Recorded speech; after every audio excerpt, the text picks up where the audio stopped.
Committee on Oversight and Government Reform will come to order. As a reminder, pursuant to Committee Rule 5B and House Rule 11-2H4, the Chair announces he may postpone further proceedings today on any question of approving any measure or matter or adopting an amendment on which a recorded vote in the yeas and nays are ordered. Without objection, the Chair is authorized to declare a recess at any time. This is a continuation of the business meeting we started this afternoon. Prior to recessing, we were considering the committee's scheduled agenda, and we were discussing the amendment in the nature of a substitute to H.R. 756 offered by myself. I think we're now going to recognize the gentlewoman from Michigan, Ms. Lawrence, for 5 minutes. Thank you, Mr. Chairman. I want to thank you personally and Ranking Member Cummings for keeping your word, and just under the leadership of Lynch, Conley, Meadows, Ross, and Russell, for your commitment to the Postal Service. Over 30 years, I held various positions within the Postal Service, from letter carrier to district manager of training and development. I was elected to serve the 14th District in Congress and came wanting to serve on this committee because I understood clearly that the Postal Service reform fell under this committee. Over the last 2.5 years, we've heard testimony about issues facing the Postal Service from both the GAO and the Postmaster General herself. I've had several meetings with the Postmaster General Brennan, Postal Union, and leaderships during this time frame to address concerns and gather information of the financial standing of the Postal Service. We know, and what I want to talk about, everyone's talked about the need for reform, but I just want to re-emphasize the importance of the Postal Service to our country, commerce, and economy. In fiscal year 2015, the Postal Service processed and delivered over 154 billion pieces of mail, which is 47% of the entire world's mail volume. And during that same period of time, they brought in $19.2 billion in total revenue.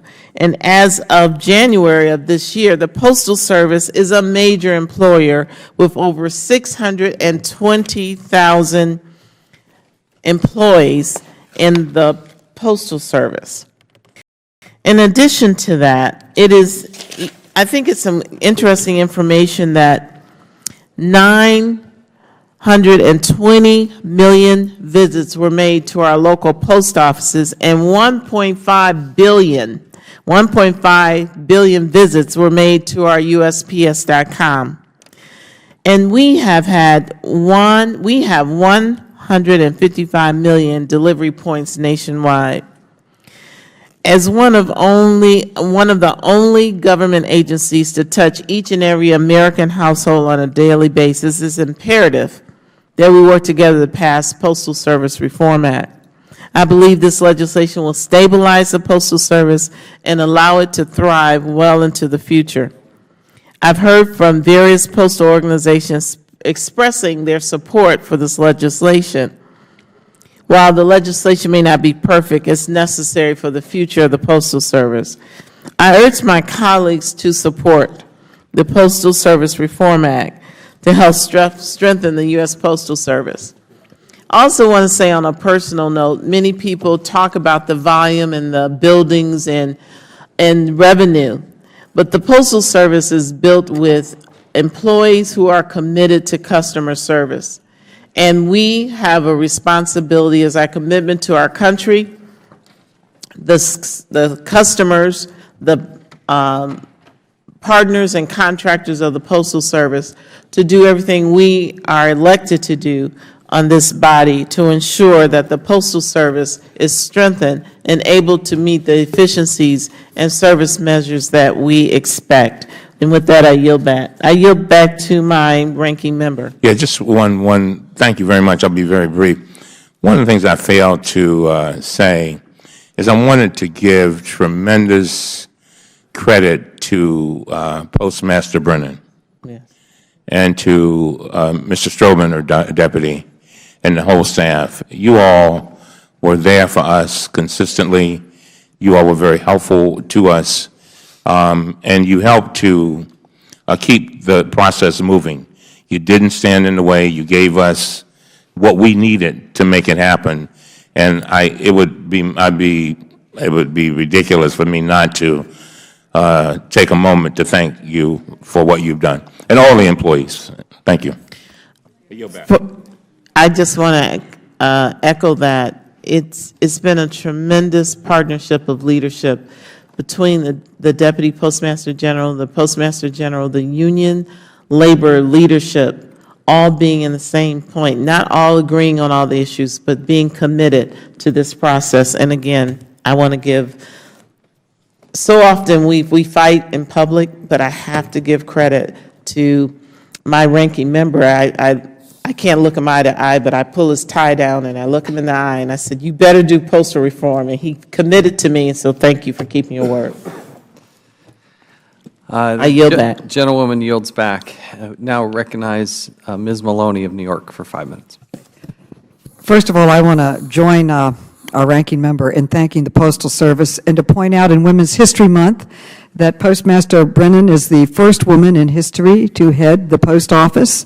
And I might add that this has been a problem ever since I came to Congress, and it was Postmaster Brennan, a lady in charge, who solved it with Ron Sturman. I want to mention his long work for this committee, where he was Chief of Staff for Ed Towns, and worked on this committee and then is doing a great job with the Postal Office. I think this is so important because it saves the Post Office. And as Brenda Lawrence mentioned, it is one of the great unifying things in our country. I live in an urban area, and every single one of my post offices makes money. It makes money, but that's not true around the country. There are many places where there are more animals than there are people, but they deserve and they need to get the Pony Express. I always like that emblem, but they need to be able to get their mail. My late husband was from upstate New York, and we would go up there in the summertime, and I'd get all the mail from my office, and believe me, there are more bear there than people. But the main point is that the service is everywhere, providing it, knitting this country together, and bringing us together. This is critically important for our economy. The amount of magazines that have gone out of business because of the high cost of postage, this helps stabilize that cost so that important industry can continue. And the very unfair provision that was created in 2006 that put such a tremendous financial burden on the post office. Just one provision in this alone that allows the employees of the Postal Service to go into Medicare after they've paid into Medicare all these years will save them roughly $50 billion. So this is an incredibly important bill, and I really appreciate the bipartisan leadership of Mr. Meadows and certainly Jerry Conley and Ross Lynch, and of course our ranking member and our chairman. I hope that we can keep this coalition together and pass it. I think it's really unfair to put financial burdens and demands on the post office that are on other agencies.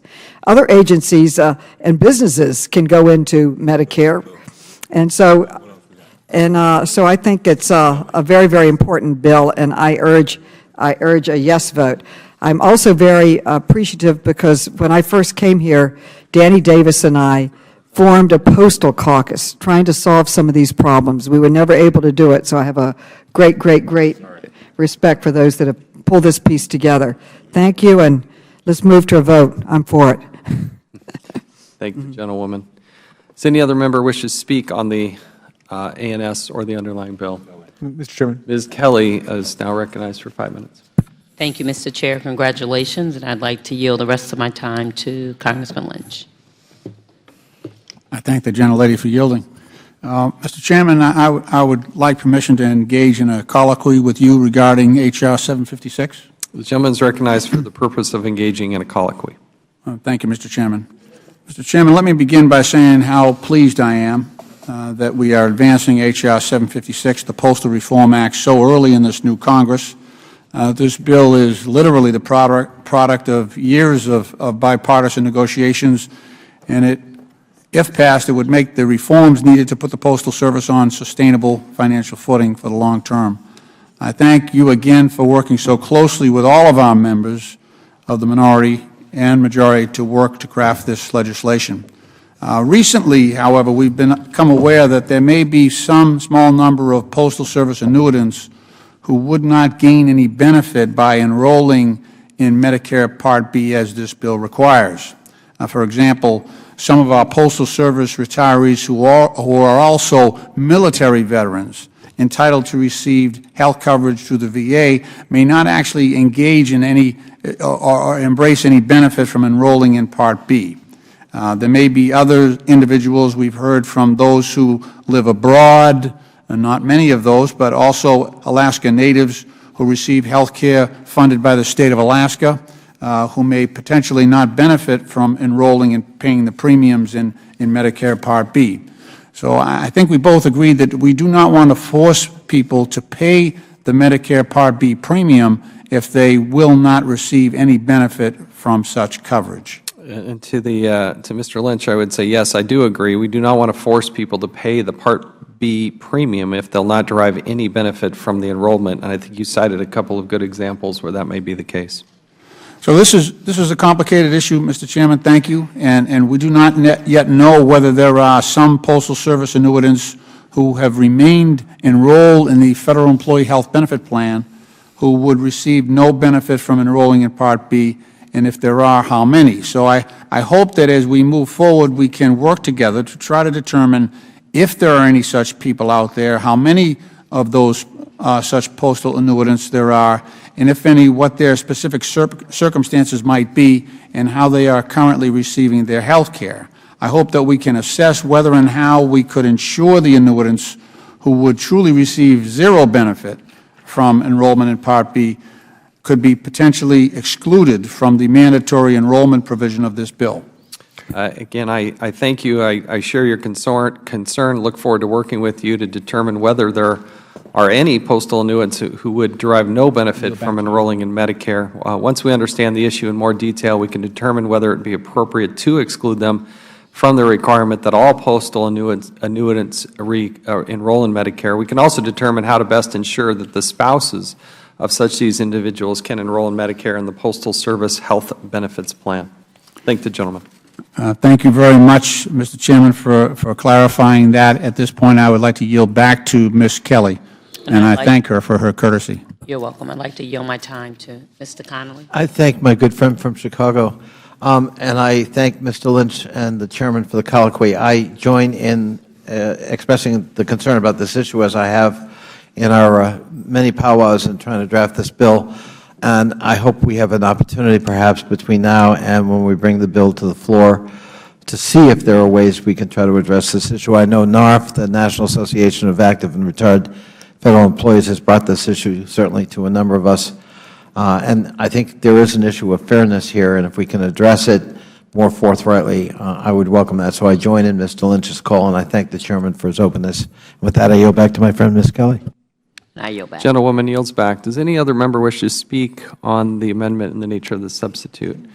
Mr. Raskin is now recognized for 5 minutes.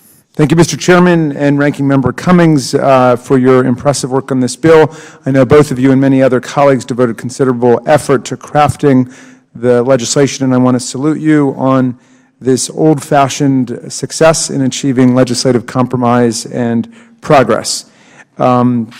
The bill is the product of years of bipartisan compromise, as I understand it, and it will bring about several important reforms at the U.S. Postal Service. It will help modernize USPS oversight, management, and delivery, improve delivery efficiency and security, and help USPS deal with the financial consequences of the pre-funding requirement imposed on it by Congress. Unlike any other part of the government, or any private sector company for that matter, the Postal Service is required to pre-fund the long-term pension and health care liabilities of its retirees. This unprecedented requirement means that despite an operational income of nearly $1.2 billion in FY 2015, USPS reported a $5 billion net loss on paper, largely due to the $5.7 billion pre-funding requirement. Without this unique requirement, the U.S. Postal Service would be reporting an operating profit. So when we hear talk of putting the Postal Service back on the path to financial stability or returning it to financial solvency, I just want to emphasize that what we're really doing is providing relief from an extraordinary situation that was generated by congressional mandate. Whatever the original merits of this pre-funding requirement, it obviously defines the financial context that the Postal Service faces today. In recognition of this, I will be voting in favor of H.R. 756, both to help the USPS maintain its financial well-being and to modernize the system. However, I do remain concerned by the provision of the bill that requires current retirees and their family members to enroll in Medicare Part B or forfeit the federal employee health benefits coverage they earned through many years of hard work. Although many retired postal annuitants already sign up for Medicare Part B, and most who have not yet would be better off by doing so, the way in which the Medicare integration provision will be implemented creates a situation in which the cost of Part B premiums might impose a financial challenge to seniors living on a fixed income. Specifically, thousands of retirees could get stuck paying an additional $134 each month for Medicare premiums. Therefore, I believe the legislation might be improved by requiring the Postal Service to help annuitants in such circumstances pay for Part B premiums from state Medicaid programs. Altering health care benefits and increasing their costs after employees retire does not seem entirely fair to me, and I worry that doing so sets up a troubling precedent for Congress altering the future benefits of retirees when such benefits have already been bargained for and accepted as contractual consideration. Nonetheless, the bill in its entirety strikes me as a real improvement over prior proposals.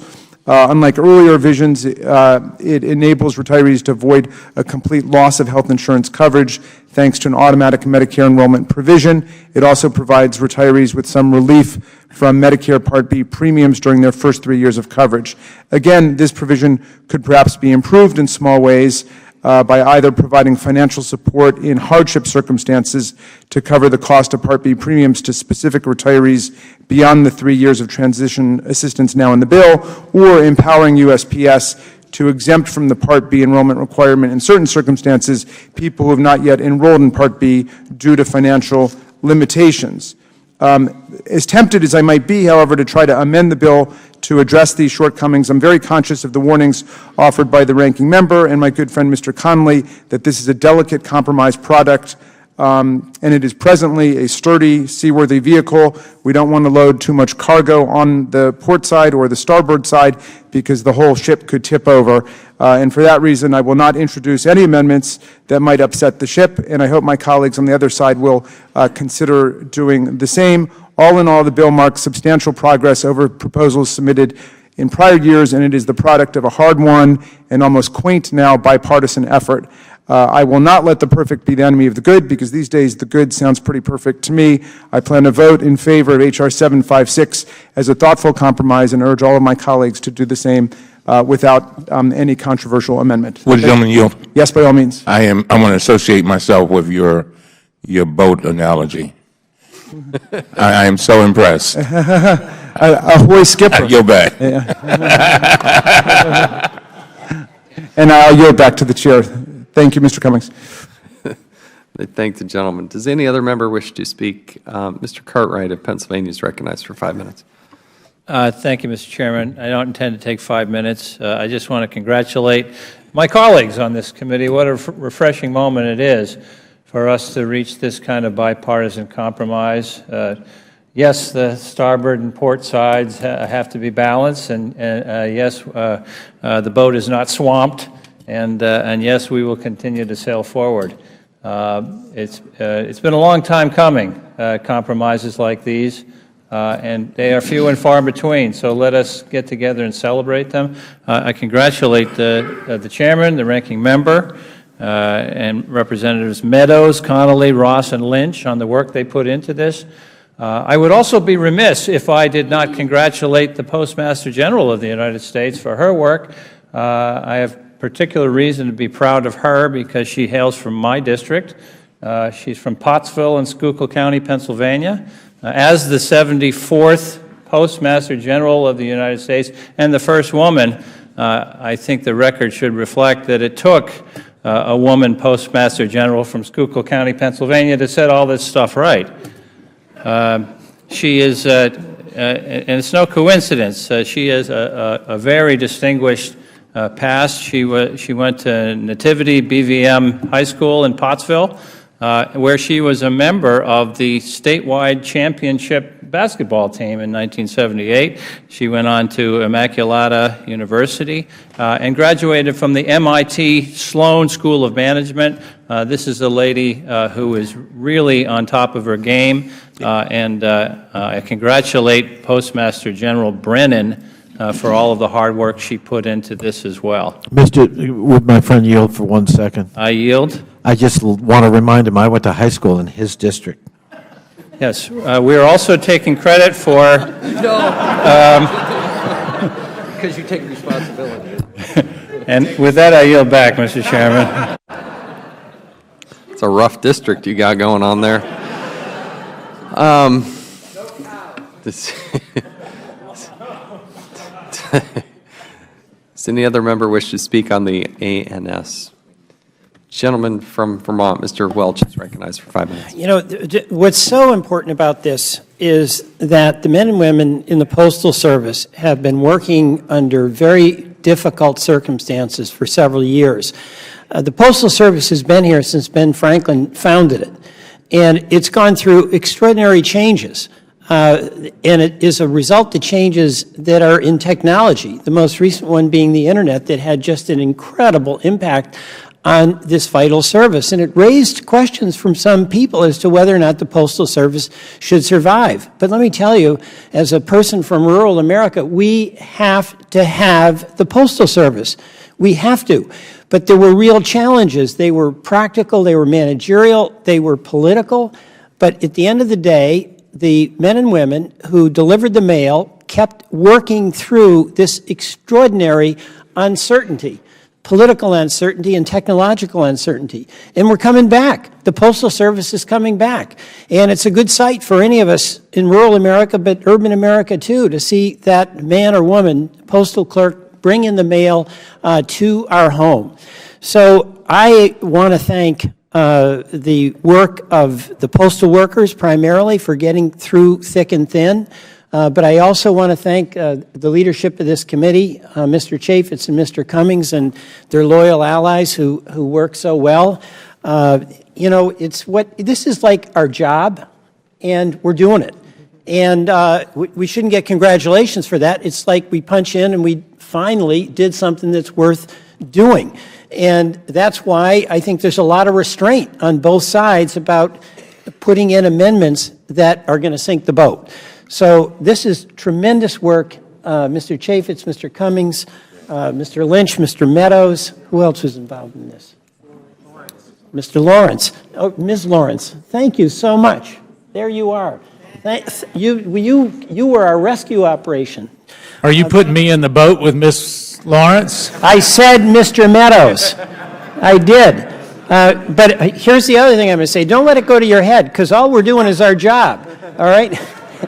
And thank you. But I want to thank the men and women of the Postal Service. I yield back. The gentleman yields back. Does any other member have a boat analogy they wish to share? I think we ought to sail. Mr. Cummings suggests that we set sail here. Does any other member wish to speak on the ANS? Otherwise, we will move to the amendment process. Mr. Rice is recognized. Mr. Chairman, I have an amendment at the desk, number 1. What is this? The clerk will designate the amendment to the amendment in the nature of a substitute. Amendment to the amendment in the nature of a substitute to H.R. 756, offered by Mr. Issa of California. Without objection, the amendment is considered as read, and the gentleman from California is recognized for 5 minutes to explain his amendment. Mr. Chairman, I appreciate the delicate balance of this bill, notwithstanding that in the current language, there is a great question in my mind as to whether or not if the post office doesn't achieve profitability, that anything is in the bill that would trigger a change that would cause them to do so. Over the last decade, since the 2006 bill, although there has been attrition within the post office, there have been no fundamental improvements in home delivery, and the efficiency of home delivery has not improved. Particularly noteworthy is that the use of cluster boxes, or if you will, the conversion to the old chute for about 30% of Americans to some more efficient system has essentially come to a halt. Although the legislation in 1977 envisioned that, that we would eventually have cluster boxes, or at least at the curb delivery for universally, and in the early years that conversion did occur in a number of areas, it has slowed to a halt. It cost about $6.5 billion at last estimate to the post office for letter carriers to carry.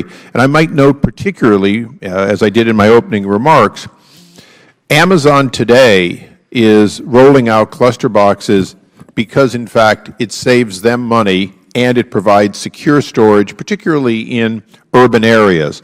It's those very urban areas today who have to look to at the Circle K or around the corner at the gas station for their secure storage, because habitually in urban areas packages disappear from single-family homes and even apartments.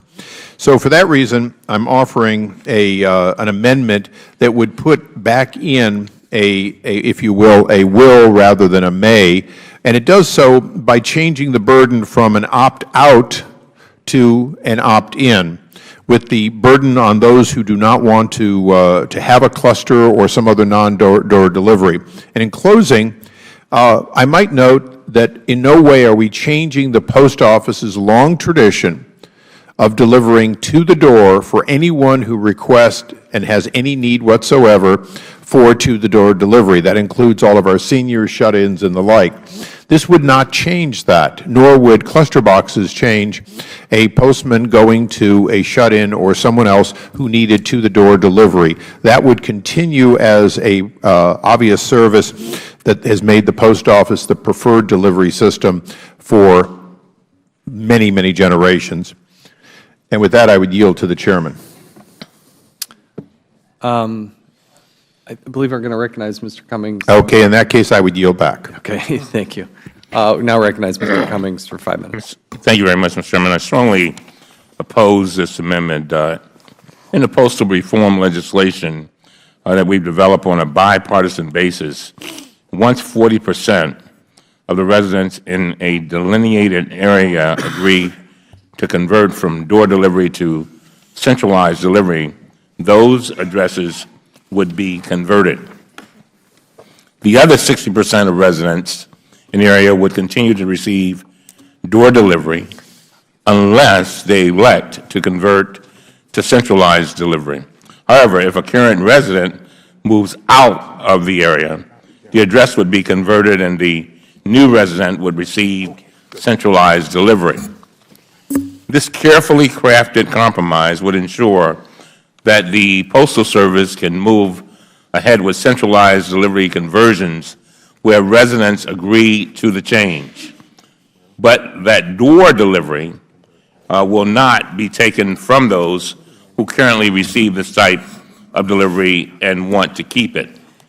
The amendment offered by the gentleman from California, Mr. Issa, requires that once 40% of the residents in an area agree to convert to centralized delivery, all of the residents in that area would be converted, including the 60% who did not agree, unless those individuals write to the Postal Service every year asking to keep their door delivery.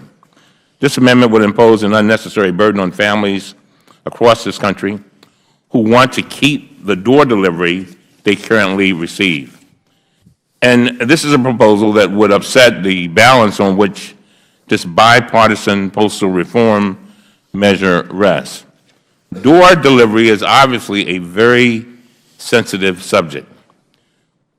We have had repeated discussions in this committee about the importance of door delivery for our constituents, and it has been significant discussion. We've also discussed how, particularly in urban areas, sites for the placement of centralized delivery units are limited, if not non-existent. Again, none of us involved in the negotiations that produced the bill before us today got everything we want. And I know this gentleman has worked very hard on this issue, and I respect them for that. Frankly, I would have preferred that we make no changes to the residential addresses that currently receive door delivery. But I agreed to a compromise on this issue because, on the whole, the bill we crafted represents the best option for putting the Postal Service on a sustainable, long-term financial path. The gentleman's amendment seeks to drive a wedge into this bipartisan effort in pursuit of nominal savings that will not improve the Postal Service's finances absent the changes made in our bipartisan bill. Also note that many mailers submitted comments, and I want to thank them for that, to this committee last year expressing their concern about proposals that would take mail away from people's doors and leave it in centralized delivery boxes. Again, keep in mind what I said and certainly what Mr. Raskin talked about, that balance that we were able to strike. And this is a perfect example of what I'm talking about. Many mailers oppose proposals to move to centralized delivery, while others argue that we should first understand the impact of such a change or the value of the mail and on advertising response rates before we change delivery methods. I urge the rejection of this amendment out of deep respect for the sponsor, and I urge the committee to move forward with the bipartisan reform bill that has been carefully crafted by both sides of the aisle. And so, Mr. Chairman, I thank you for agreeing to move the bill on a bipartisan basis and hopefully standing with me today in opposing this amendment. With that, I yield back. Mr. Chairman, I ask unanimous consent at this time to withdraw this amendment, please. Without objection, so ordered. Thank you. Thank the gentleman. Personal note here, I do truly appreciate what Mr. Issa is trying to do here because the conversion does save money. And look forward to working with everybody to figure out how to best make this concept move forward. So I appreciate what the gentleman's doing and appreciate him withdrawing the amendment. Are there other amendments to the bill? The gentleman from California, Mr. Desaulniers, is recognized. Thank you, Mr. Chairman. I want to thank you for considering what I hope is a non-controversial amendment. The gentleman has an amendment at the desk, correct? Yes, I do have an amendment. Clerk will designate the amendment to the amendment in the nature of a substitute. Amendment to the amendment in the nature of a substitute to H.R. 756, offered by Mr. Desaulniers of California. Without objection, the amendment is considered as read, and the gentleman from California is recognized for 5 minutes to explain his amendment. Thank you, Mr. Chairman. Thanks for considering it, and thanks to you and everyone involved in this important work. Mr. Chairman, this amendment is simple. It requires the U.S. Postal Service to provide congressional offices advance notice of any closure, sale, movement, or reduction of operations of a postal facility in their jurisdiction, ensuring that members of Congress are made aware of potential change to a local postal facility before public notices are posted, improves our ability to address local concerns, identify alternatives, and ensure that needs of our constituents are met.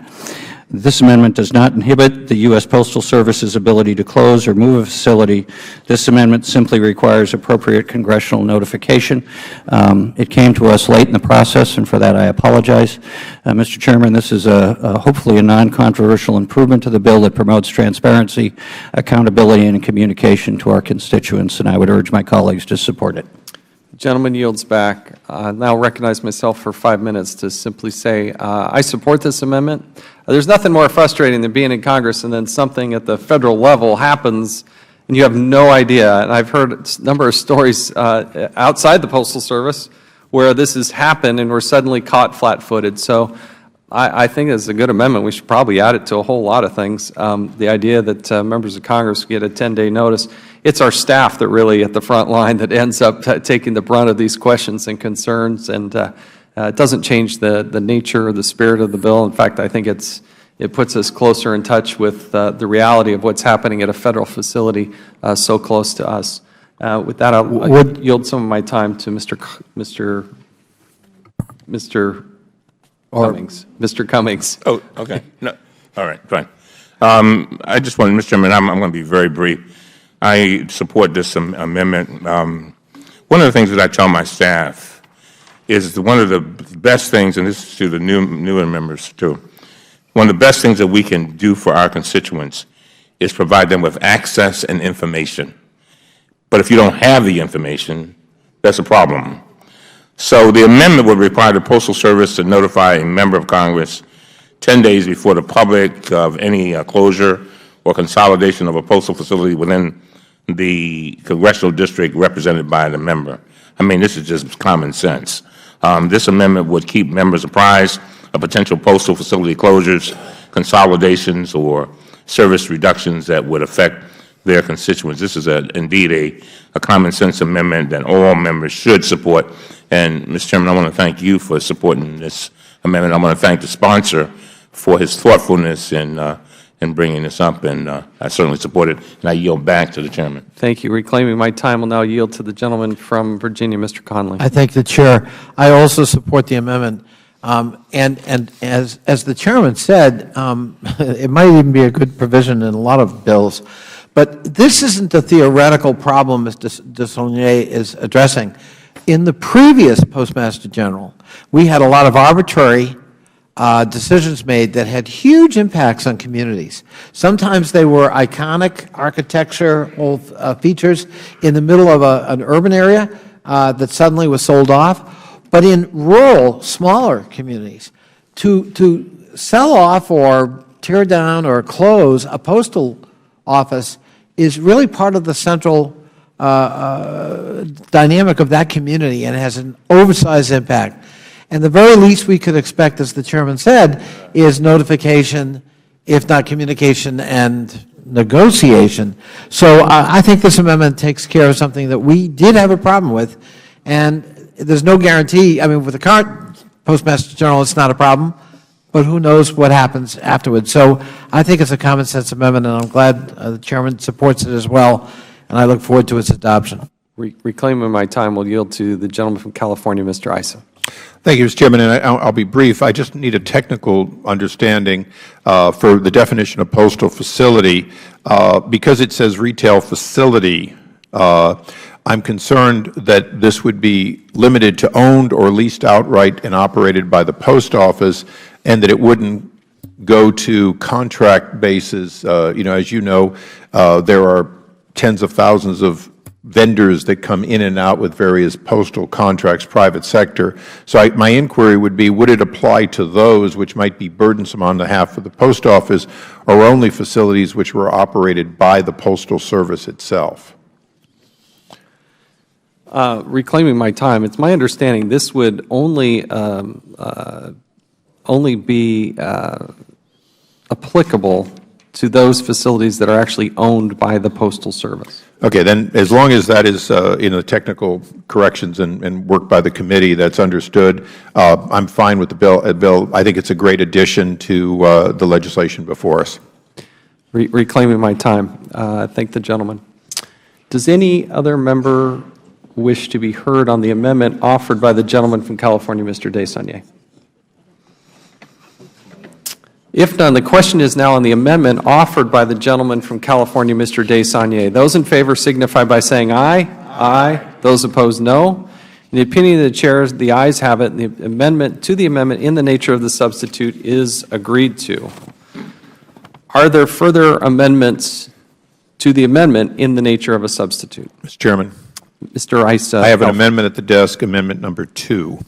Clerk will designate the amendment. Amendment to the amendment in the nature of a substitute to H.R. 756, offered by Mr. Issa of California. Without objection, the amendment is considered as read, and the gentleman from California is recognized for 5 minutes to explain his amendment. Mr. Chairman, it's a short amendment, and it's designed not to blow up the bill, but to create if you will, a catch net in case the other efforts to save funds do not occur. And I'll read it because it's that short. It says in Section 2, if net sales profit requirement, notwithstanding any of the provision of law, if the Postal Service does not meet a 2% net profit during its second fiscal year beginning after the date of enactment of this Act, or any year after, the Postal Service shall, in order to make new capitalization available, eliminate one mail delivery day per week. As you know, that is not something that we take lightly. There would still be the ability to have special deliveries as long as it was separately shown as profitable. However, you were the author of a couple of proposals, Mr. Chairman, that were designed to find ways to deal with this exact problem. But it is a substantial savings. I've crafted it so that as long as the Post Office remains profitable, they're in a position to never trigger this unless they choose to trigger it for some other reason. But and obviously this committee would grant them a elimination of this procedure if for some reason they were able to demonstrate that there would be no savings through that. But I think based on the past CBO scoring of, if you will, 6-day delivery versus 5, this is certainly a possibility that should be available and even mandated if they're unable to achieve that slightly greater than break even. And with that, I would yield back. Gentleman yields back. Now recognize the ranking member, Mr. Cummings. Thank you very much, Mr. Chairman. Mr. Chairman, as I read this amendment, I could not help but think about the idea, the fact that our staffs have spent a phenomenal amount of time, and I want to thank them too as I about to speak on this. Staff, a lot of people don't realize it, work day and night. Sometimes when we're sleeping, they're still trying to get these things worked out. And this is one of those issues that I know staff worked a lot on, and I know that Mr. Issa, this has been something that has been very, very important to him, and I have the utmost respect for, the fact that he has stuck with it. But I strongly oppose this amendment, which is, it's in a way a backdoor attempt to 6-day delivery, to end 6-day delivery. I also oppose the effort to upset the delicate balance on which this bipartisan postal reform measure rests. Ladies and gentlemen, I cannot emphasize more. I cannot tell you how disappointed I was in certain things not being in the bill. Connolly, I'll tell you, I spent a phenomenal amount of time trying to figure out how the Postal Service could have more ways to make money. And I just couldn't make a lot of headway. And the chairman knows this. And so I had to swallow. And we all had to swallow. I'm sure Mr. Lynch did some swallowing, and Connolly, and certainly Meadows and others. H.R. 756, as we have said repeatedly, is the product of extensive bipartisan negotiations. None of us got everything we wanted. But together, we crafted a product that can achieve our shared objective of ensuring long-term solvency of the Postal Service. That may not sound very sexy. It may not sound like it's a big deal. But when you think about, the chairman said it in his opening a few minutes ago, when you think about the idea that you can sit in Baltimore and take an envelope and send it clear across the country and it not even have a smudge on it, and it gets there for, less than 50 cents. I mean, come on now. That says a lot. And we have been able to, and we have been about the business of trying to make sure that we preserve that. Sometimes I tell my staff I take them for granted, and it's their fault. And I say it's their fault because they're dependable, because they're brilliant. And I assume that they're going to do the right thing. That's what has happened with the Postal Service. That's what this balance is all about. That's why we should be very proud today. So the underlying bill does not alter the current delivery schedule.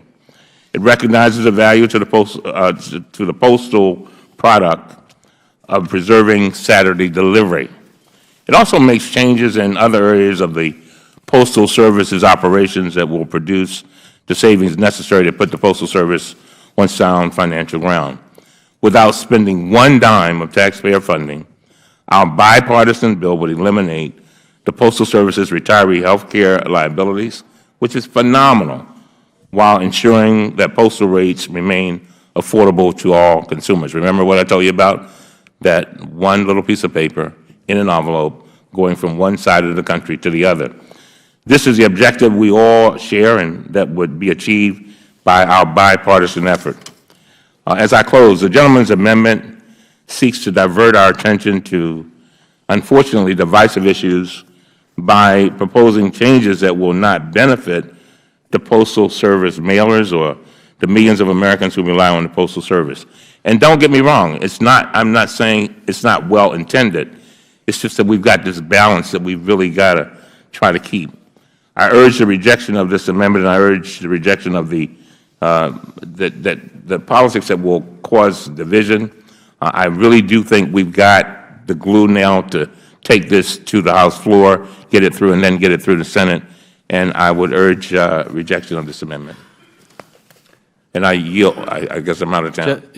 Gentleman yields back. I'll now recognize myself for 5 minutes. I do stand opposed to this amendment. I recognize the gentleman, Chairman Issa, whose I think heart is in direction heart is in the right direction. But the way and I've said this several times before, the Postal Service needs to become more relevant in people's lives. You can't just keep cutting services and raising rates and expect the Post Office to be on the financial trajectory that it needs to be. What I have come to appreciate, and I've gravitated over the years that we've been looking at this, is that the world economy, the U.S. economy, the e-commerce community is moving to 7-day delivery. The rise of pharmaceuticals and dog food. I mean, we order a lot of dog food through the mail. I'm amazed. And it better darn well arrive when we expect it to arrive, because I know who rules our house, and it ain't me. So, but this is something that I think would cause quite a disruption. And we want to get the financial house in order for the Postal Service. We're doing a number of things to do that. And I'm proud of the fact that this bill, I think, does put them on a more sound financial footing. But to have an automatic kick-in to eliminate a day of delivery would cause, I don't know how much disruption. The other thing that I would note in the bill that's an important piece that we haven't talked about, and Mark Meadows and I in particular, and as Mr. Conley and Lynch also worked on this as well, is to strengthen and streamline the Board of Governors, but also the PRC. Because the Postal Rate Commission has got to do a very thorough job of assessing the costs, all the costs, and be able to attribute those accurately to all of the deliveries that are happening, particularly in the package category. And Mr. Meadows can probably even speak more eloquently to that.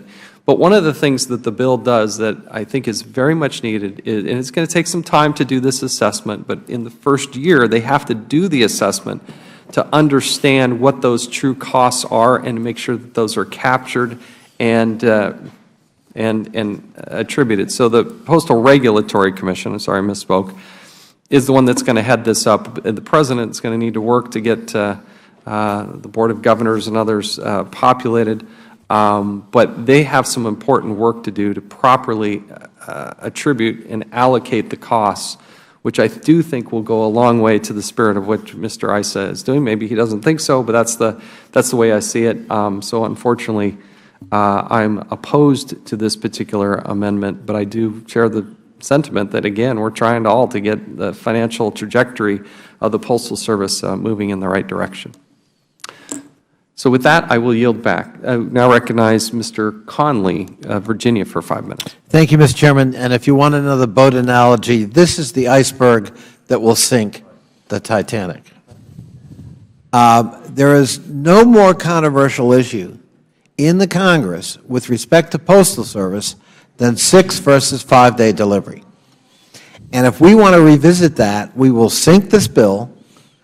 It will not pass on the floor of the House with this provision in it, and it is a tired old argument that lacks merit.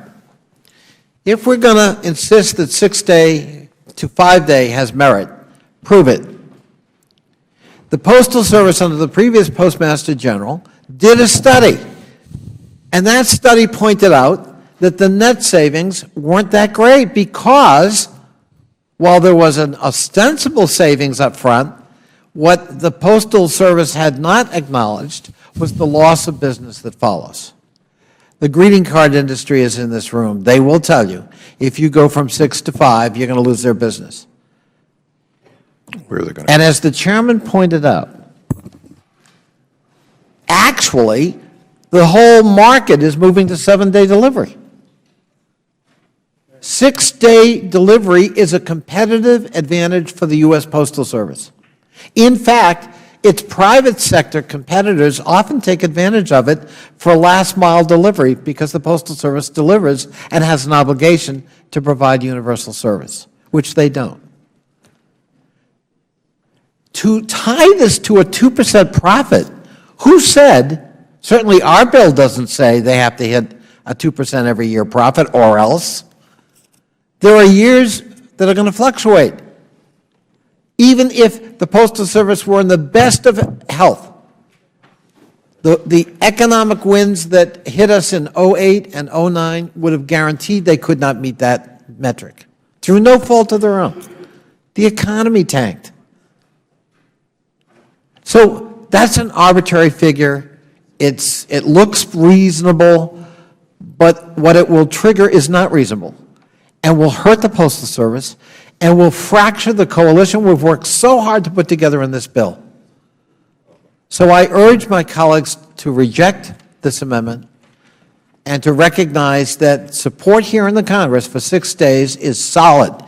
It is reiterated virtually every year in appropriations bills, and it is something that the Conley-Graves resolution in the last Congress got 241 signatures without breaking a sweat. We can do it again, and we will. But this amendment, I'm afraid, does not improve the bill, and I would hope the author of the amendment would withdraw it as he did his previous amendment, and I would yield to my friend, Mr. Lynch from Massachusetts. I thank the gentleman. I want to keep the boat analogy going, and I'm going to refer to what I describe as the Three Stooges analogy. There was an episode of the Three Stooges where Moe, Larry, and Curly are in a boat, and so Curly starts drilling holes. The boat's sinking, and Curly starts drilling holes. You're going to have to define for the audience who those people were. On my own time. So Curly starts drilling holes in the boat, and Moe says, "What are you doing?" He says, "I'm drilling holes in the boat to let the water out." That's what this amendment does. This is a Three Stooges amendment. Okay? This bill, so get this. Over the past 5 years, the Postal Service has lost $56 billion. $56 billion. That's pretty good. If we're able to turn this around so that the post office breaks even or makes a 1% profit, this bill, this amendment that the gentleman has offered, will make them go from 6-day delivery to 5-day delivery. Think about that. The world is on a 7-day schedule. Amazon, you know, the only reason we're not doing worse is because we're delivering packages on Sunday now. So we're busier than ever. And what this would do is if we break even, if we go from losing $56 billion to breaking even, which I think most people would see as a good thing, if we do that, or we make a 1% profit, then the post office, by this amendment, has to stop delivering on Saturday. It's ridiculous. This is ridiculous. So I just urge my members, please, don't be like Curly on the Three Stooges, okay? Let's vote down this amendment. Let's vote for this bill. Let's put the post office and the American people in a better place. Thank you. I yield back. Gentleman yields back. Mr. Chairman, I would ask unanimous consent to withdraw Amendment Number 2 at this time.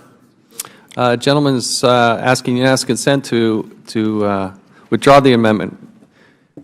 Any objections? Hearing no objections, so order. I thank the gentleman.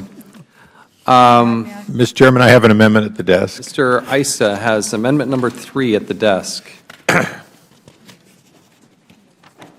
Clerk will designate the amendment. Amendment to the amendment. I'm sorry, just to make sure I got the technicalities right. The clerk will designate the amendment to the amendment in the nature of a substitute. Amendment to the amendment in the nature of a substitute to H.R. 756, offered by Mr. Issa of California. Without objection, the amendment is considered as read, and the gentleman from California is recognized for 5 minutes to explain his amendment. Mr. Chairman, this amendment is substantially similar to the First Amendment. The difference is it does include the provision that should the Post Office not achieve that relatively small amount of profit, less than $1.2 billion on $60 billion worth of revenue, which is actually insufficient for them to recapitalize the deferred maintenance and if you will, the sins of the past, as they've lost money, as the gentleman from Massachusetts said, over $56 billion. If they don't reach that, it would kick in that year and any subsequent year the process I alluded to earlier, the one in which they would begin finding locations where a sufficient people were willing to make that decision, allowing the opt-out for anyone who wanted to. And again, if in fact after a year or two of these significant reductions and conversions, they return to 2% profitability, they'd be able to stop this. But in the current bill, if the Post Office simply goes back to what the Post Office has done for my entire more than a decade on this committee, which is to tolerate losses and hope for a large increase in the postal delivery rate or a bailout from Congress, then in fact we will have no power. We are giving the Post Office a change in the law that delivers, if you will, that $56 billion back to them, when in fact contractually and under the rules they agreed to and supported in 2006, they simply want to rechange the deal. I have no problem with, if you will, shifting to Medicare, and it will have a cost, this large amount of money that the Post Office currently owes. What I have a problem with is doing so, which is a bailout, and having no trigger to ensure that we will not revisit this again. So since this represents about $6.5 billion or more in savings, and it goes to the very efficiency of the delivery, and since it represents only 30% of homes in America that receive the to-the-door delivery, although many of my colleagues on both sides of the aisle will bemoan those unfortunate people who will lose, in some cases, because their community is being converted, their to-the-door delivery unless they have a reason to ask for it separately, what we really have is 30% of America, and I'll use the analogy of the boat, 30% of the weight put on one side is capsizing this boat. The fact is 70% of Americans do not receive to-the-door delivery. 70% of the American people are part of the solution, and 30% are being somehow year after year protected when in fact the very efficiency and security would be enhanced by doing this. And I'll close by saying this is a simple, understandable, be profitable or begin making the changes necessary to be profitable. And I pulled back both of my other amendments.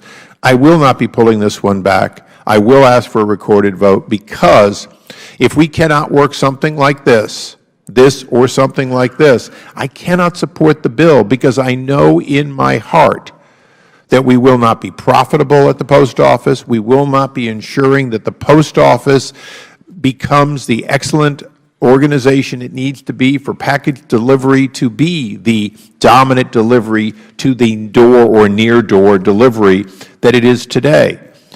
We see the Post Office scaling up some, but not enough to meet Amazon and other delivery systems. And we see the lack of secure delivery. It's not just in the to-door, because the fact is cluster boxes need to be added. In those rural areas where you see rows and rows of individual boxes, you need to have the lockability for an America that is more and more online requesting it. If we secure packages and other mail being delivered near the home to all of America, we will ensure that the postal system for generations to come will be the preferred delivery system for both flat mail and packages. And I believe it strongly enough that I cannot pull back, that this must be implemented unless the Post Office can find a way to bear the continued burden of 30% of Americans doing this. And even if they could, it still would be ill-advised not to expand secure storage. And as I close, my ranking member of those many years, Mr. Cummings, and I have disagreed on many things. But I know that when it comes to trying to find solutions for secure storage, maybe not the two-door delivery change, but for secure storage, he agrees with me. We have to find these solutions in rural, in suburban, and in urban areas. And if not this amendment, then what? Because there is no solution properly laid out in this. And I would say that if you look at needing to get a certain amount active and then you only get that portion, then the system will inherently never enjoy the efficiencies it needs to. Mr. Chairman, I regret that I don't have a better structured amendment. This could not be considered to be perfect, but it is, in fact, an effort I believe strongly in, and I urge support for this amendment. Yield back. Gentleman yields back. We now recognize the ranking member, Mr. Cummings. Thank you very much, Mr. Chairman. I was very saddened to hear Mr. Issa say that if the amendment did not pass, that he could not support the bill. But I have a phenomenal respect for you. I really do, because I know you put a lot of blood, sweat, and tears into this postal reform. And I also know that the chairman took a product, as I said from the very beginning, that he may not have liked every piece of, but he said, you know what? I'm going to take this and I'm going to work with it. I'm going to compromise, because this is so much bigger than me. That's what he did. He didn't say, I don't like this, so I'm going to shelve it. He said, I'm going to take what Issa did, I'm going to take what Ross did, I'm going to take what Lawrence did, I'm going to take what Meadows and Connolly and Lynch, because this is bigger than me. And I got to tell you, I gained a tremendous amount of respect for the chairman for that. This amendment simply combines provisions from previous amendments. It would require that if an arbitrary performance metric is not met, the Postal Service must convert all addresses to door delivery in a delineated area if 40% of the residents have agreed to the conversion. As with the previous amendment, under this amendment, families could opt out of the delivery conversions only by writing annually to the Postal Service and asking to keep their door delivery. Now, I don't know what kind of schedules you all have, but, you know, I pay my bills. And the reason why I pay my bills when I get them. I open my mail and pay them. You know why? Because I want them paid. I say that to say that people have busy schedules. People are doing things. They got a lot of things already to balance. And this doesn't need to be added to them. But more important than that, again, I go back to the fact to the newer members, we have worked hard.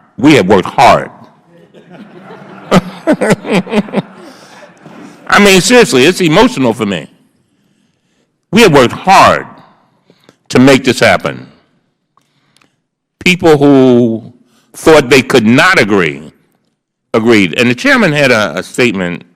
You know, I went out to Utah, and before he became chairman, the chairman Chaffetz, and he took me to all these nice places, man, the Arches, and he even gave me a boat ride down. It was very romantic, it really was. And I met all the you know, distinguished city council people and everything. And so, you know, of course, when he came to my district, I took him to an AIDS clinic. I mean, literally, took him to a place where some senior citizens basically laid him out because he felt that he was messing with their entitlements. Anyway, to make a long story short, when he got, I tell this because I just think that we need some levity here. When he told the president about his trip, right? President Obama, and he said, yeah, Elijah took me to the AIDS clinic and to the this and that. I took him to the Arches and the picnic. And the president said, you got the lower end of that steak, buddy. But the point is, I say that to say that we have come here from all parts of the United States, and we got an issue here that has brought us together. And again, there are ways that, in other words, if things come up in the future that we need to make adjustments, and I'm sure that the chairman will be the first one to say this, if we saw in the future that we need to make adjustments, we will do everything in our power to make those adjustments. But right now, for this moment right here, this is the moment. People say, we'll cross the bridge when we get to it. Hello, we're at the bridge. We are on the bridge. I'm trying to get a boat in there, but I can't figure it out.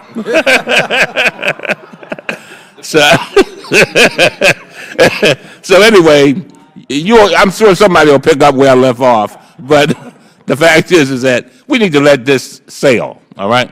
We got to get this done. All right, I yield back.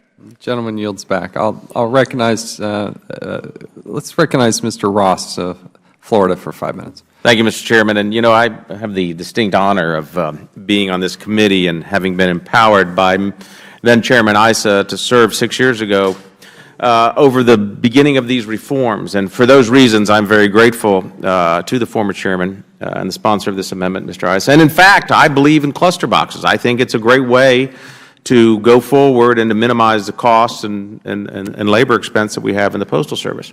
However, I cannot support this amendment, and I cannot support this amendment for two reasons. One, holding it to a standard of 2% of net sales and profit suggests that we're asking the Postal Service to do better than what the federal government's done over the last 8 years in the 1.5% growth in GDP. That, to me, in and of itself, is we're setting it up for failure. Look, there are ways to do this. The Postal Regulatory Commission will be empowered even greater to do that, and we can monitor this as time goes on. And the second reason, and as much as I hate to do it, but he's not here, is I have to agree with my friend from Virginia, Mr. Connolly. We don't want all the effort that we've put into this bill over the last 6 years to suddenly just get tanked because of one amendment. We've come way too far to allow the perfect to be the enemy of the good, to use an old, worn-out adage. But what we need to do is make sure that we hold ourselves accountable to an institution that's been around longer than the United States government, and that's the United States Postal Service. And, Mr. Chairman, for those reasons, I believe that we should oppose this amendment, pass this bill out of here, get it to the floor, and let's do what the American public wants us to do. Show that we've come together in a bipartisan fashion to save an institution that the American people rely on, want to continue to have the service of, and then we can move on to other issues that seem to be at the forefront of us. And for those reasons, again, I oppose the amendment and yield back. If the gentleman will yield to me prior to yielding back, I'd appreciate it. Gladly yield to the Chairman. I too, with all due respect to Chairman Issa, I need to oppose this amendment as well. Cluster boxes, I believe in cluster boxes in most situations, but not every situation does it fit. If we're part of the reason we're here today, and the driving force that we need to address, is the fact that they are bumping up against the statutory debt limit of $15 billion, and we're doing everything we can to avoid a bailout.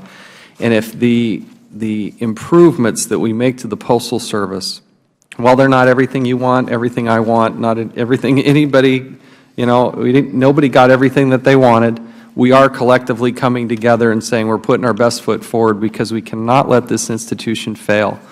This is a vital piece of our economy that has to be moving forward. And I would also suggest, particularly on the amendment, that it's not just year 2 or year 1 or maybe 10 years from now. They have to get to this point where they're relevant, they're selling their services. I wish more of the government would actually operate this. They have to provide a service and collect a fee for that. We don't appropriate money, and that's what we're trying so desperately to do, is avoid that appropriation. We have done a lot to move cluster boxes forward. For instance, There's $5+ million door deliveries at businesses. This bill requires the Postal Service, where appropriate, to convert all of those businesses to cluster boxes. We also are moving, and I want people to understand this, the surveys that will be taken about cluster boxes for residents will be done in groups no more than 50. So it's not like we're taking a nationwide survey and just trying to say, well, what works in Utah also works in Boston.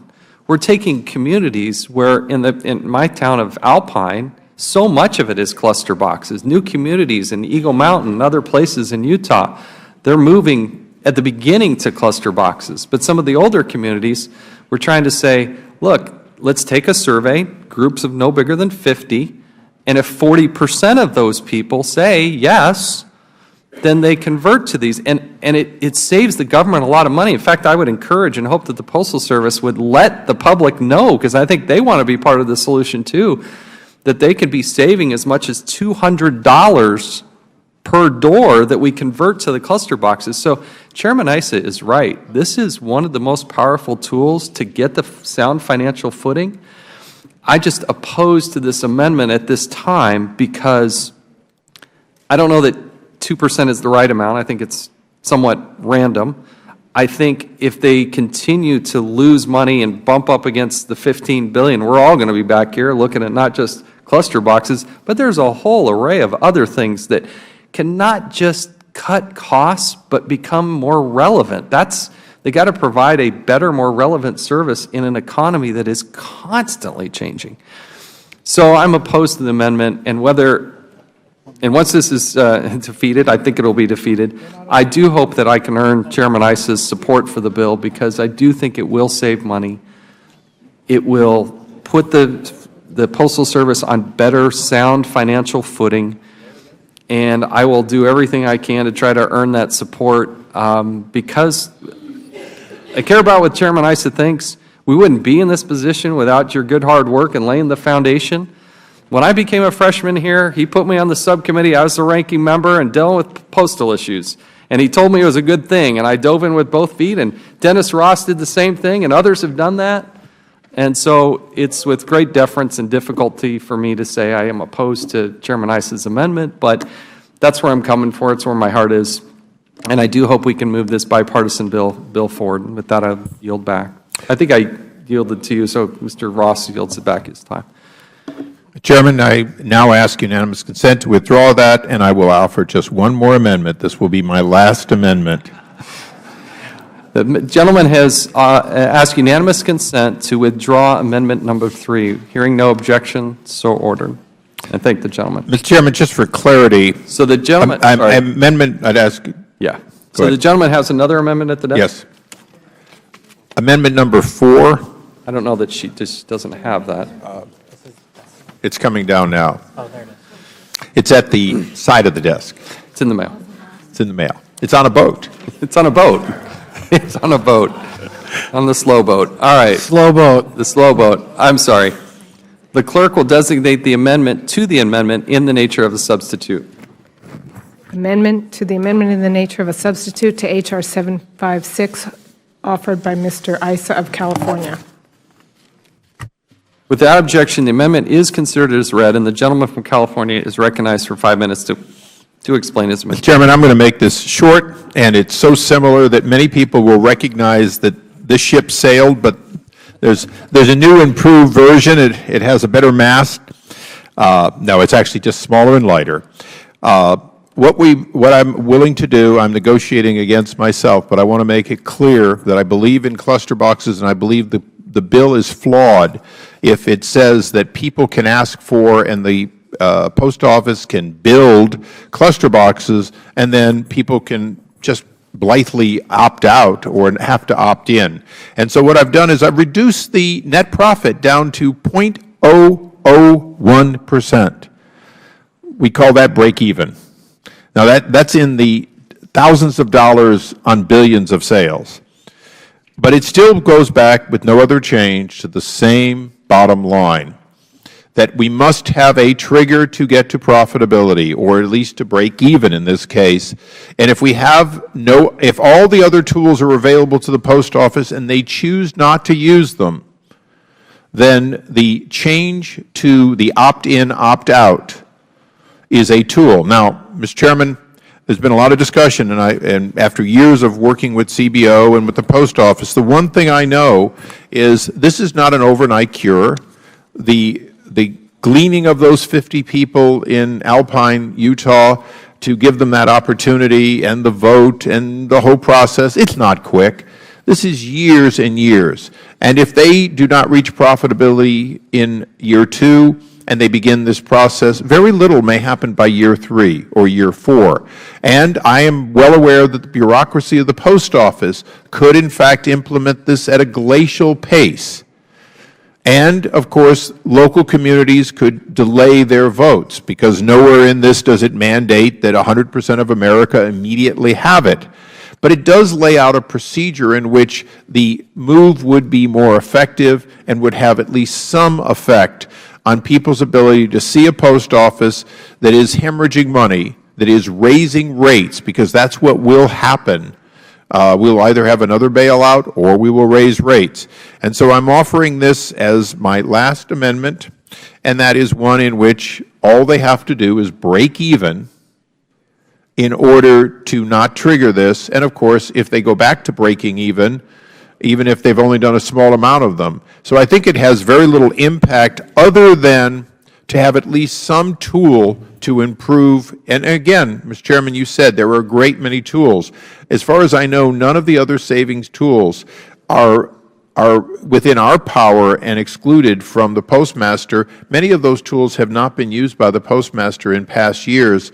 And although I supported the notification to members, I'm well aware that those notifications, when they occur, normally cause a senator to run down and explain that something bad will happen if the Post Office actually does it. And the history of the Post Office, as you know, Mr. Chairman, is they generally go back on their own statements of the brave actions they're going to take, and they don't take them. So in this case, it is a small provision. It only requires that they not lose money in a year. And again, they cannot implement it quickly, but to leave no tool to a break-even would seem to be malfeasance by us in our responsibility. And again, if the current underlying bill gets to a break-even and stays at a break-even, none of this will ever happen, and this will have been a lot of discussion and a lot of indulgence by the Chairman and Ranking Member for nothing. But I would urge support of this, since my new arbitrary is they simply have to not lose money. And with that, I yield back. Ranking Member is recognized for 5 minutes. The older I get, the more I value my time on this earth. And I say that because we're going to spend another 15, 20 minutes, and we're going to basically argue what we just argued. And I don't have time. And so we got an arbitrary figure. We're going to redo the same arguments. As a matter of fact, if we could say, we would rewind and we would hear the same arguments pretty much. I oppose the amendment. I yield. Would the gentleman? Of course, I yield to Mr. Connolly. I thank my friend. A new naval analogy. This is the torpedo that sinks the Lusitania. I agree with the Ranking Member. We're simply rehashing. And look, if this was such a great idea, it should have been incorporated in the bill we drafted. We've spent a long time drafting this bill. This isn't in the bill for a reason. Right now, we're trying to make the Postal Service solvent. We're trying to take burdens and requirements that are unreasonable off of its shoulders so that it can return at some point to solvency and maybe ideally profitability. But to put a metric on it that's arbitrary, but a metric nonetheless that will trigger certain requirements that will have impacts on users and customers, I think is most imprudent at this point.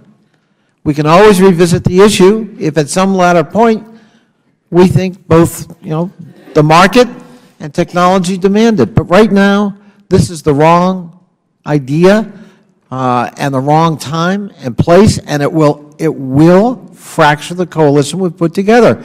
And so I respectfully urge that we defeat this amendment because it's going to jeopardize the underlying bill. And we've worked too hard to get this far to let that happen. I thank my friend for yielding. Yield to the gentleman. Yes. Thank you, Ranking Member Cummings, and thank you, Chairman Chaffetz. I want to make something. I just want to offer a point, which is really, really important. It may save the Postal Service some money to go to cluster boxes, but as a former small businessman, I can tell you it adds cost and inconvenience to small businesses. Okay, you're shifting burdens and costs to them. Not to mention the fact that small businesses prefer to get paid. And they want to receive their payments not at a cluster box. They want to receive it at their business. They need to get their money in a timely fashion to run their businesses. So I just want to make that point that this is not something that's like the be-all, end-all, as far as I'm concerned, as a former small businessman. And so I oppose this notion of going to cluster boxes, en masse. The second point is this: bipartisanship is a beautiful thing. And I'm seeing bipartisanship here, and let's celebrate this, and let's use this bill as hopefully a bridge or a means to get other things done in a bipartisan fashion. That's the one thing that came out loud and clear at my town hall meetings. I'm sure it came, that message may have been passed on to others as well. So let's move on, let's take a vote, and let's get going on this. Thank you. Thank you. I recognize the gentleman. I want to yield the rest of my time to Mr. Lynch. Yeah, thank you. I thank the ranking member. Thank you, Mr. Chairman. Let me also just put this in context. If you take a vote in a certain area, any area of America, the people who are most dependent on door delivery are seniors and handicapped.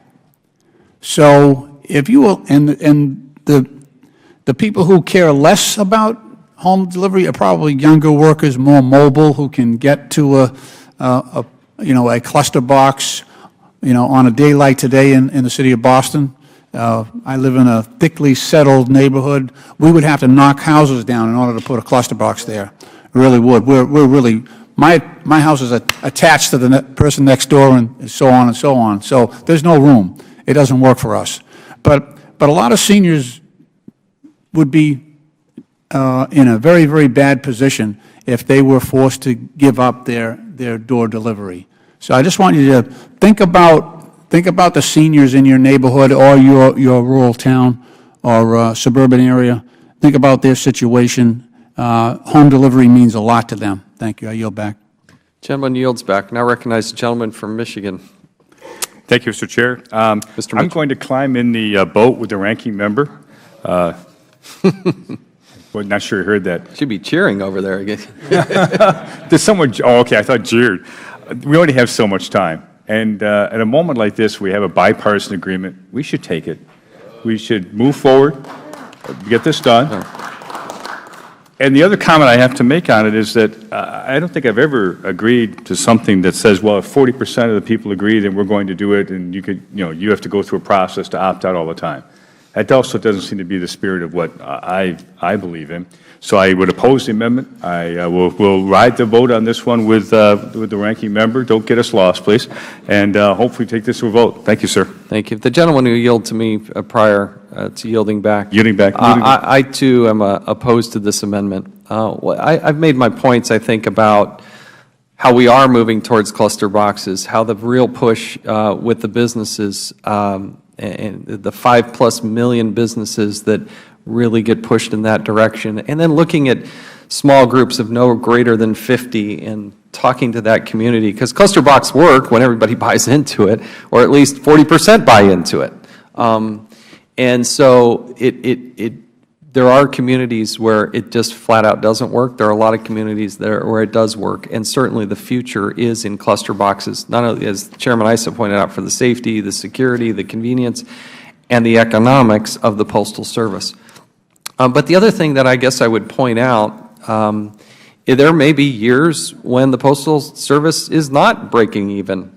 They take a $9 million hit to their expenses for every penny in the cost and the rise of fuel. Well, there may be a situation where the price of gas jumps 50 cents. That's not going to be the fault of the Postal Service. Now, they have to deal with the economics of it. Remember, this bill does not let them off the hook on the $15 billion statutory debt limit. They've been bumping up against it, and one of the reasons we're here is to avoid a bailout because they've defaulted on the last 5 payments. So they have to be financially responsible. And again, I wish the 320 agencies that we help oversee in Congress had the same sort of need and imperative to be customer-friendly and provide a service that the American people want. I think if we need cost attribution on the other 100 or 320 agencies out there, people would be shocked on how expensive it is and for what they get. Nevertheless, this bill does put them on a trajectory according to the Congressional Budget Office. I would also encourage members to look at the Committee for a Responsible Federal Budget. Maya McGinnis is put out paperwork on this as well. You see the wide array of people from the mailing industry, from those that, everybody from FedEx to the e-commerce world to the greeting card industry, to the Newspapers Association. They got a lot of buy-in and support here. Does it solve everything? No. But to say that any one year, if you don't get to profitability, then boom, we automatically do this as the remedy, I think does take it a little too far. And that's why I'm opposed to the amendment and urge our members to vote no. But does the gentleman yield back? Will gentleman yield to me over here? Sorry, who's saying? Oh, yeah, it's Mr. Mitchell. If you would yield to Mr. Sarbanes. Certainly will, Mr. Sarbanes. Just for a few seconds. I've come back to this committee after a 7-year absence, and when I left, we were talking about postal reform, and I'm just amazed and happy to see where things have landed. I want to congratulate the chair and the ranking member and the other members of the committee for getting us to this point. Urge us to move forward. I yield back. I yield back, sir. Mr. Mitchell yields back. Does any other member wish to be heard on the amendment to the amendment in the nature of a substitute? If not, the question is now on the amendment offered by the gentleman from California, Mr. Issa. All those in favor signify by saying aye. All those opposed say no. No. The opinion of the chair, the noes have it. The amendment to the amendment in the nature of the substitute is not agreed to. Does any other member have an amendment to the amendment in the nature of the substitute?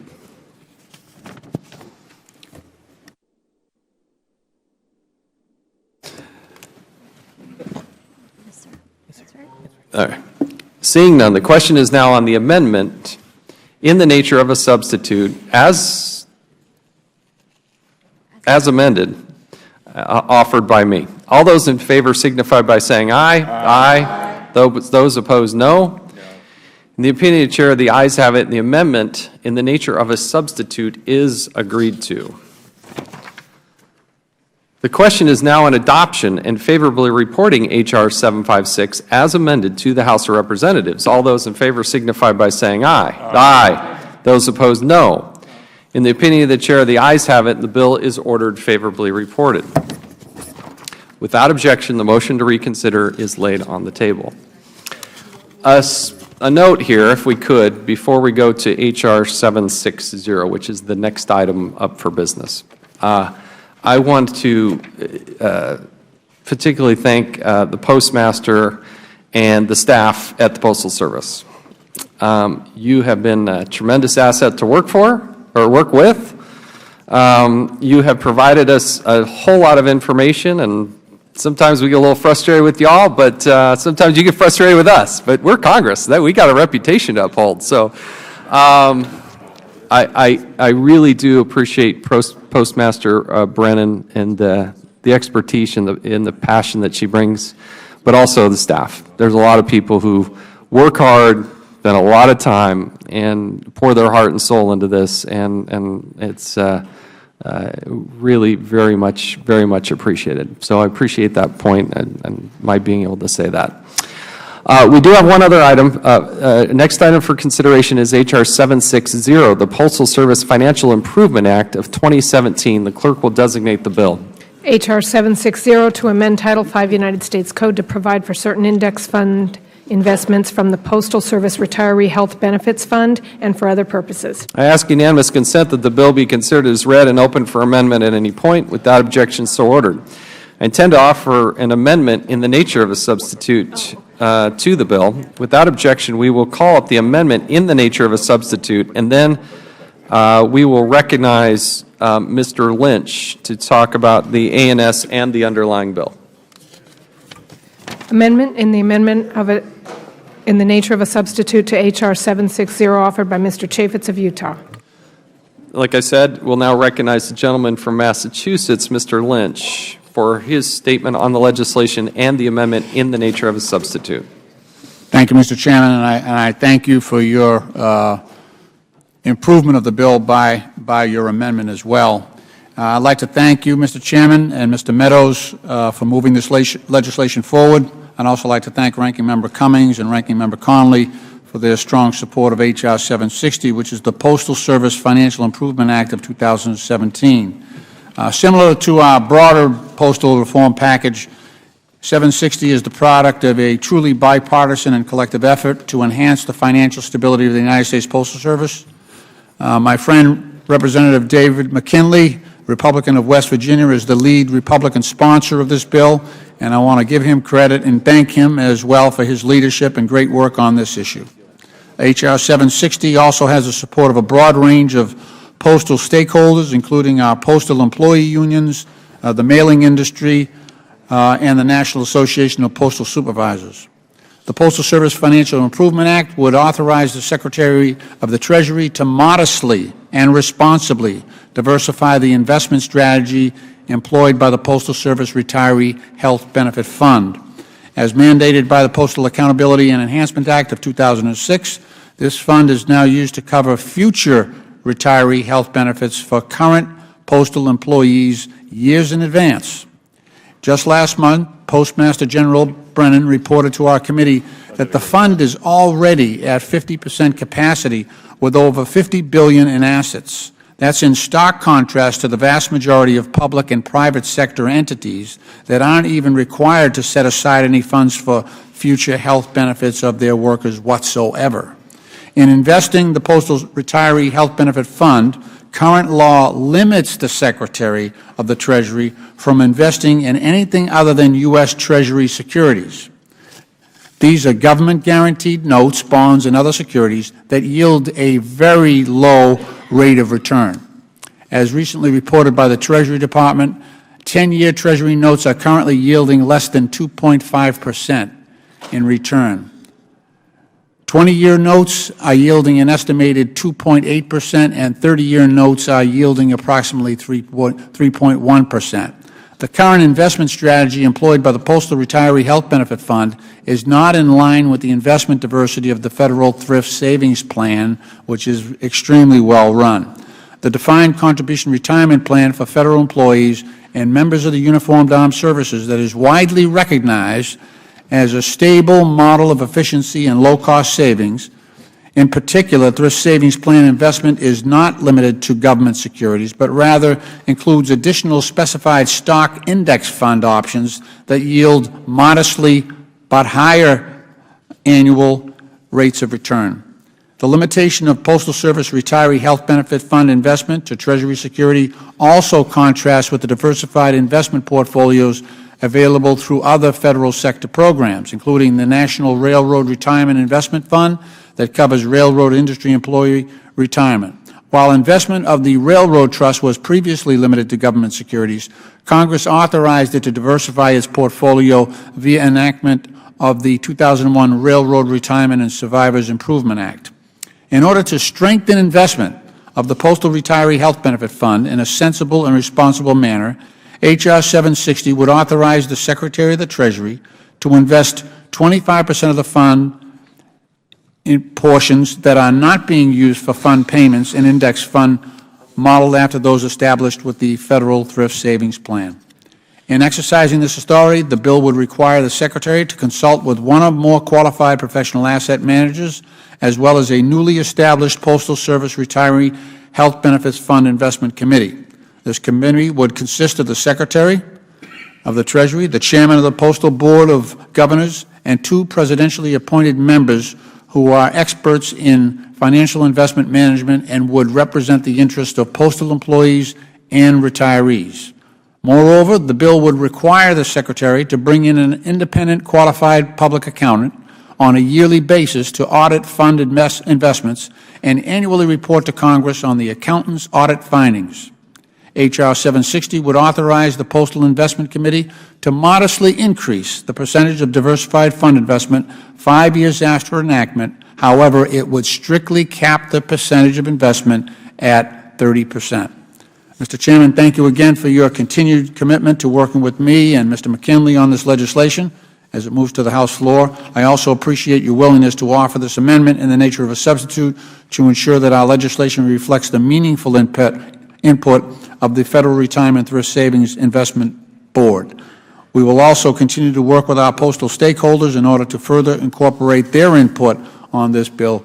Again, Mr. Chairman, I congratulate you on both these bills. We're moving forward this afternoon, and I yield back the balance of my time. Gentleman yields back, and now recognize myself for 5 minutes. And really do thank Mr. Lynch, not only the bill that we previously passed out, but this bill as well. I know how deeply he cares about the Postal Service, and particularly the members who work there. And I want to thank you for working so closely with Mr. McKinley and also Mr. Thompson of Pennsylvania. This is a good bill. This is common sense that would greatly benefit those who have served our nation in the Postal Service. H.R. 760 allows the Postal Service to earn a greater returns on the funds it set aside for future retiree health care expenses. Today, the roughly $50 billion the Postal Service has already put into the Retiree Health Benefit Fund is invested wholly in U.S. Treasury securities. These securities yield lower returns on average than other prominent government investment portfolios. It's designed to take a portion of that to get a larger yield on the return of the Postal Service's investments. H.R. 760 brings the Postal Service investment practices more in line with some of the best practices we know of today.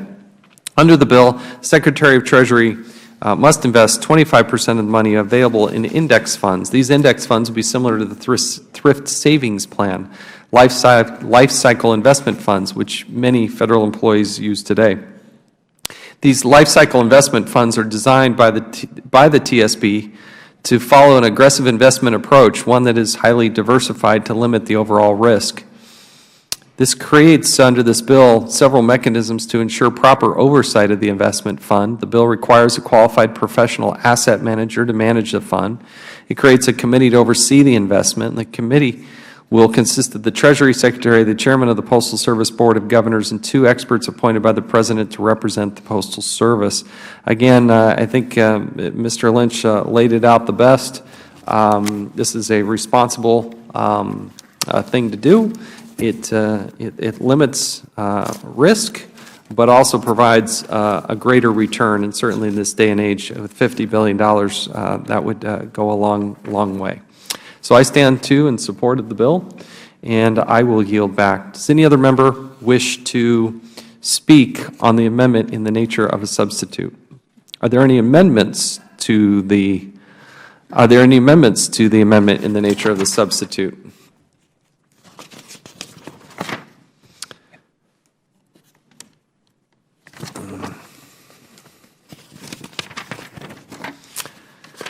Seeing none, the question is now on the amendment in the nature of a substitute that was offered by me. All those in favor signify by saying aye. Aye. Those opposed, no. Opinion of Chair, the ayes have it. The amendment in the nature of a substitute is agreed to.